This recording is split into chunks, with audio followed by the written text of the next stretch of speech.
Magandang araw! Ayun nga guys, nakapasok na po kami dito sa loob ng grocery ng Watchmart at ito nga ang bungad sa amin. Oh. Ang dami-daming sale guys. May set na 195, halo-halo na siya. May ilaw, may heater, may gas stove. May iba naman din na sale na 295. Iba-iba naman din ang halo nun. Iba-iba ang hinalo nilang mga items. So kung bibilhin nyo yan, bawat isa napakamahal. Sa mga gustong magpabagahe, sige na, punta na kayo dito habang sale pa sila. Ayan, sa mga bag, ang dami-daming iba-ibang klaseng bag. Matitibay naman sila. Ayan, 11 real lang bawat isa. Sobrang napakadaming design. Dito naman tayo sa mga sabon. Ayan, ang Ariel 49.95, 10 kg na siya. Kapag original price nito ang mahal, almost 100 real. Ayan, 39.95.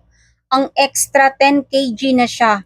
Maganda to. Okay naman itong extra. Medyo mabango at sobrang mabula. Okay siya sa puti. 69.95 ang Tide. Ayan, with downy na siya. Ang bango-bango nito. Alam nyo guys, sobrang mura nito ngayon. Kasi kung original price nito, pag 10 kg, nakita namin dati sa Alraya, almost more than 100 real. So ngayon, mura lang siya. 44.95 ang Xerox. 10 kg din siya. Hindi pa namin man ito na-try. Hindi namin sure kung ano ba, mabula ba siya or mabango ba siya. Hindi pa namin ito na-try.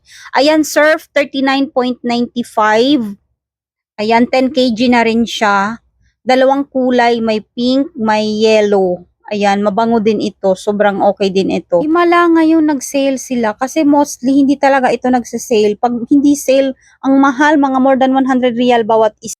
Dito naman tayo sa mga downy. Ayan, ang Comfort, 19.75. So, ayan, himala. Sobrang mura sila ngayon, guys. Kaya, ayan, napadampot tuloy ang mga person.